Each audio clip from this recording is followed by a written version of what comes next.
અમરેલીના ખેડૂતોના વસવસો ટેકાના ભાવે મગફળી ખરીદવામાં વિલંબ। સરકાર 1 નવેમ્બરથી કરશે મગફળીના ખરીદી, ત્યારે મૂંઝવણ। દિવાળી પહેલા પૈસાની તંગીથી ખેડૂતોએ સસ્તામાં મગફળી વેચવી પડી ને હવે ક્યાં 1452 પણ હજી કોઈ કાંઈ કેદી લે કાંઈ આપ્યું નથી ને સ્થિતિ આજે બહુ ઘણી બધી દયનીય સ્થિતિ છે, બહુ ખરાબ સ્થિતિ છે। ખેડૂતની સિંગ આજે દિવાળી પહેલા 30% ખેડૂતોએ તો ઓલરેડી સિંગ છે એ માર્કેટિંગ યાર્ડની અંદર છે એમને વેચી નાખી છે 500 ના ભાવથી માંડી કે 950 કે 1050 સુધી।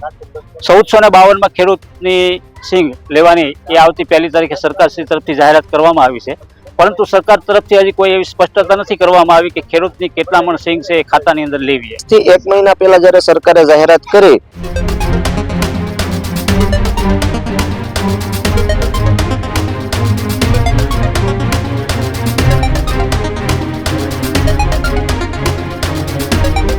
સમાચારોમાં આગળ વાત કરીએ ખેડૂતોની કે જ્યાં સરકાર દ્વારા મગફળીને લઈ ટેકાના ભાવની જાહેરાત કરવામાં આવી છે, પણ કેટલા મણ ખરીદવામાં આવશે તેને લઈ હજી અસમંજસની સ્થિતિ। અમરેલીના ખેડૂતોના વસવસો ટેકાના ભાવે મગફળી ખરીદવામાં વિલંબ, ત્યારે સરકાર 1 નવેમ્બરથી કરશે મગફળીના ખરીદી, ત્યારે મૂંઝવણમાં જે ખેડૂતો મુકાયેલા છે। દિવાળી પહેલા પૈસાની તંગીથી ખેડૂતોએ સસ્તામાં મગફળી વેચવી પડી। બજારમાં 600 થી લઈ 1000 રૂપિયામાં 30 થી 40% મગફળી એ ખેડૂત દ્વારા વેચી દેવામાં આવી। ટેકાના ભાવ જે 1452 કરવામાં આવ્યા છે, ત્યારે ઓપન બજારમાં મગફળીના ભાવ તેનાથી અડધા જોવા મળી રહ્યા છે। કમોસમી વરસાદમાં પડેલી મગફળીથી ખેડૂતોની હાલત કફોડી બની છે। સરકારની નીતિ ઓઇલ મિલર અને વેપારીઓ લક્ષી હોય તેવા ખેડૂતોએ આક્ષેપ લગાવ્યા। સાથે દિવાળી પહેલા ખરીદી હોત તો ખોટ ન પડી જોત તેવું પણ ખેડૂતો દ્વારા કહેવામાં આવ્યું। એટલે કે એક બાજુ દિવાળીનો તહેવાર હતો, કમોસમી વરસાદની આગાહી, અને બીજી બાજુ ખેડૂતોને આશા હતી કે સરકાર આ વખતે પણ 150 મણ જેટલી ટેકાના ભાવે મગફળીની ખરીદી કરશે, પણ તેની સામે હજુ કોઈ સ્પષ્ટતા નથી કરવામાં આવી। ત્યારે ખેડૂતોએ પોતાના મજૂરો માટે અને બાકી લીધેલા બિયારણના પૈસા દેવા માટે ઓપન બજારમાં 700 થી લઈ 1000 રૂપિયાના ભાવે મગફળી છે તે વેચવી પડી હતી। અને બીજી બાજુ અત્યારે જે સરકારે ટેકાના ભાવે મગફળીની ખરીદીની જાહેરાત કરી છે, 1 નવેમ્બરથી જે સરકાર ટેકાના ભાવે ખરીદી કરવાની છે, પણ એ કેટલા મણ ખરીદી કરશે તેની હજુ સુધી કોઈ સ્પષ્ટતા નથી કરવામાં આવી। ખેડૂતોને ટેકાના ભાવે જ્યારે મગફળી આપવાની હોય ત્યારે કેવી કેવી મુશ્કેલીઓનો સામનો કરવો પડે છે। ક્યારેક સર્વર બંધ હોય તો ક્યારેક ફોર્મ રિજેક્ટ થાય, ક્યારેક સર્વેમાં એવું આવે કે તમે મગફળીનું વાવેતર નથી કર્યું। આવા અનેક પ્રશ્નોની વચ્ચે જ્યારે અત્યારે ખેડૂત મગફળી અત્યારે યાર્ડની અંદર વેચવા મજબૂર થયો છે, બીજી બાજુ સરકાર એવું કહે છે કે ટેકાના ભાવે કરોડો રૂપિયાની ખરીદી ખેડૂતો પાસેથી સરકાર કરશે।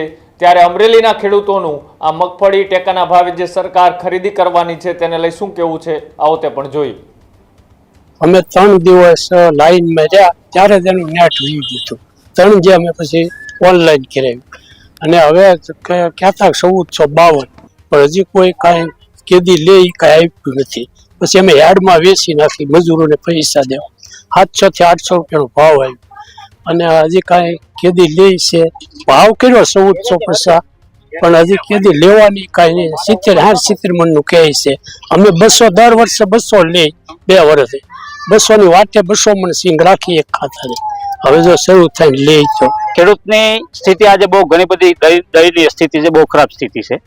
ખેડૂતની સિંગ આજે દિવાળી પહેલા 30% ખેડૂતોએ તો ઓલરેડી સિંગ છે એ માર્કેટિંગ યાર્ડની અંદર છે એમને વેચી નાખી છે 500 ના ભાવથી માંડી કે 950 કે 1050 સુધી। 1452 ખેડૂતની સિંગ લેવાની એ આવતી 1 તારીખે સરકારશ્રી તરફથી જાહેરાત કરવામાં આવી છે, પરંતુ સરકાર તરફથી હજી કોઈ એવી સ્પષ્ટતા નથી કરવામાં આવી કે ખેડૂતની કેટલા મણ સિંગ છે એ ખાતાની અંદર લેવી। તો એ દરેક ખેડૂતની સિંગ કેટલા મણ પોતાના ખાતાની અંદર લેવી એ સરકાર છે એ ખેડૂતોને સ્પષ્ટતા કરે, અને જેમ બને તેમ એમની ઝડપી પ્રક્રિયા છે એ પૂર્ણ કરે ખેડૂતોની, અને એવી આશા અને અપેક્ષા એ દરેક ખેડૂતની છે। તો સરકાર સુધી આ દરેક ખેડૂતનો અવાજ આપ મીડિયા મારફતે જાય એવી અમારી આશા અને અપેક્ષા. જય જવાન જય. આજથી 1 મહિના પહેલા જ્યારે સરકારે જાહેરાત કરી કે મગફળી ટેકાના ભાવે લેવાની છે, ત્યારે હું 3 દિવસ લાઈનમાં ઊભો રહી મેં મારું રજીસ્ટ્રેશન કરાવ્યું. ત્યાર પછી મેં સિંગ કાઢી દિવાળીના વચલા ટાઈમમાં, તો કમોસમી વરસાદ થયો હતો. એમાં મારા સિંગના પાથરા પલ્લા, સિંગ પલ્લી. ત્યાર પછી મેં જાહેર હરાજીમાં, કેમ કે ભાગ્યાને મજૂરોને પૈસા દેવાના હતા, દિવાળીનો ટાઈમ હતો, તહેવારના ટાઈમે પૈસા દેવા પડે, તો જાહેર હરાજીમાં વેચવા ગયો સિંગ. તો મને 600 થી 800 નો ભાવ મળ્યો સિંગનો. ને આજે સરકારે જાહેરાત કરી કે આવતી 1 તારીખે સિંગ ટેકાના ભાવે લેવાની છે, તો હજી 1 મહિનાનો ગાળો રાખ્યો.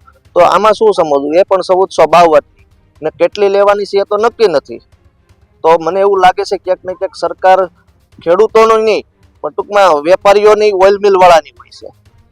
તો બધા વેપારીઓ સિંગ લઈ જાય ઓછા ભાવમાં, પછી જે વધે એ સરકાર લે 1452. Healthy life is very important, पर टेस्टी लाइफ भी तो जरूरी है ना बॉस। समोसा चाट से है प्यार, पर एसिडिटी से कैसे रहोगे दूर यार। Wait, we have a 3-step solution.